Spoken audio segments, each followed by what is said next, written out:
I'm Natalie Chaidez. I'm an executive producer and showrunner of 12 Monkeys, which is a remake of the classic Terry Gilliam movie, but it is a reimagining of it. And we are departing from the movie. It's a lot grittier, it's a lot realer, and we open up the world of the movie in some really cool ways. I'm sort of curious, though, from talking to Travis and Terry before, we were talking about the inherent difficulties of not adapting, but doing a sort of a different version of a well-known genre film. Did you find working on this that it was quite difficult to sort of find that sort of sweet spot between the not wanting to use too many of the recognizable elements, but still being able to keep this recognizable to people who really love the film? We very quickly dove into our own world after the pilot.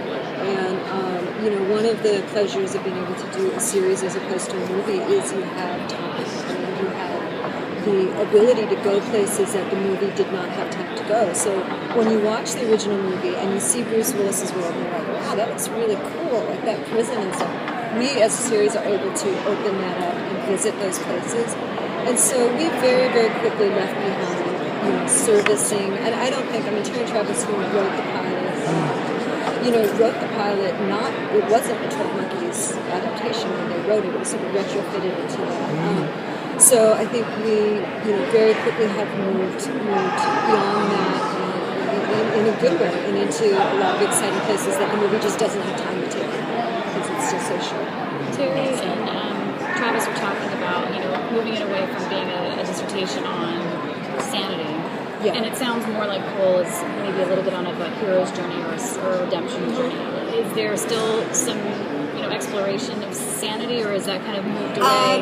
Well, did Emily Hampshire sit down here yet? So she's our wild card, and she's definitely an exploration in sanity. And, is she a genius? Is she crazy? Is she crazy like a fox?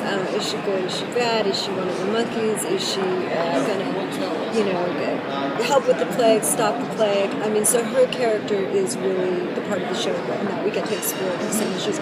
But yeah, with the Cole / Bruce Willis character, we pretty much quickly moved past that, and he is dealing with ideas of redemption and trying to make up for the things that he did in the period between when the plague struck and we meet him in 2044, future in 2044. So. Do you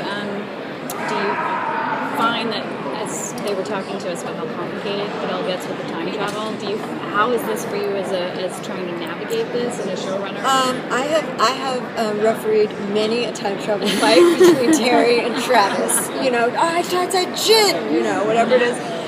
So we work very, very hard to keep our show consistent. We have an enormous timeline, an actual written timeline that we keep on the walls, that production has, that our writer's assistant has, that everyone's continually checking. If he has a scar here, will you have it in 2015? So we're quite cognizant of and we also have an awareness of what's come before us in terms of time travel storytelling. Right, yeah. So we very clearly depart from the movie quickly. The 12 Monkeys movie was you cannot change time. Fate is fate. In our pilot, we say very clearly, change the past, the future changes as well. I don't know if you guys saw the pilot. You scratch the watch scratches.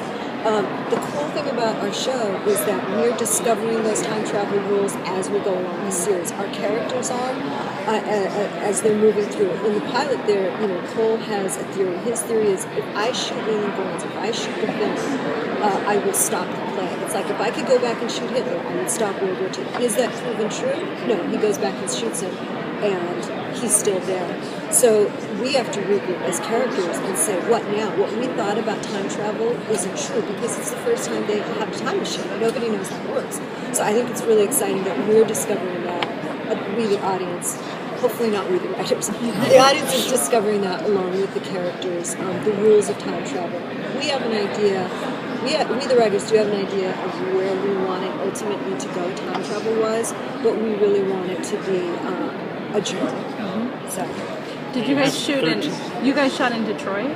We did. Yeah. Did that add to the the environment, the experience? Absolutely, 100%. We shot in Detroit.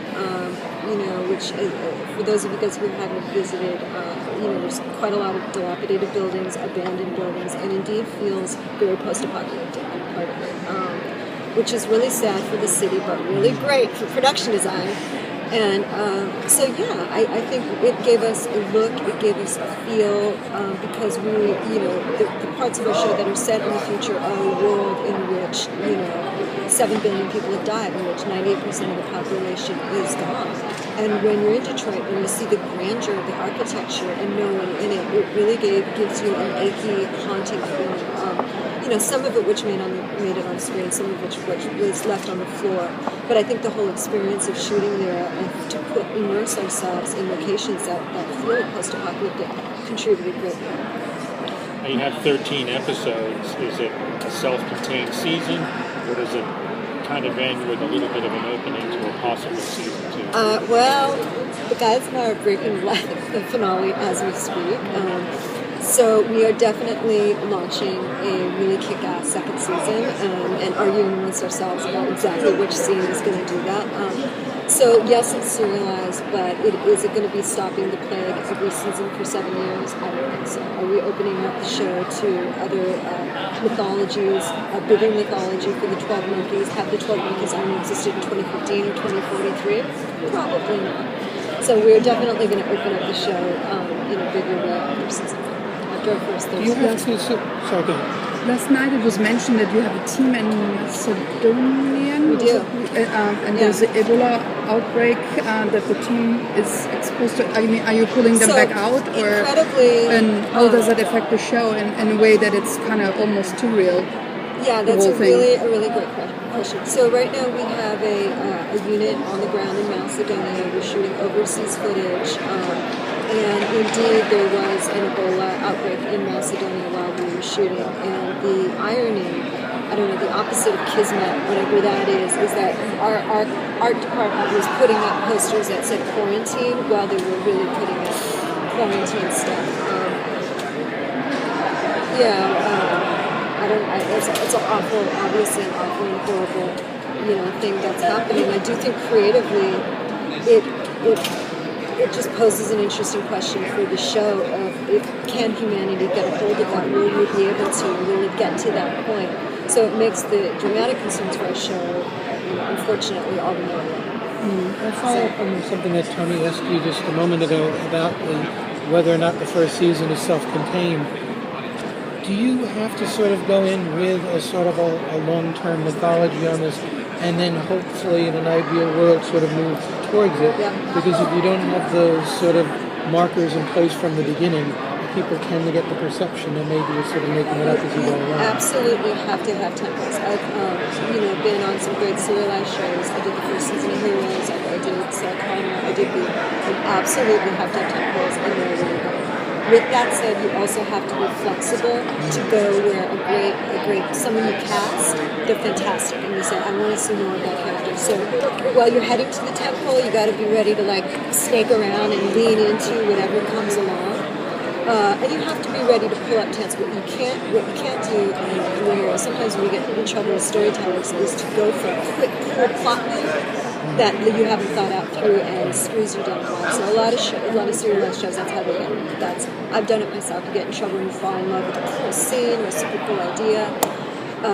But if it takes you off track from the general direction of where your show's headed, and an audience visit. An audience visit when you know the next moment, 5 minutes, where they were like, what the fuck was that? Especially on Heroes. Sometimes I only did the first season.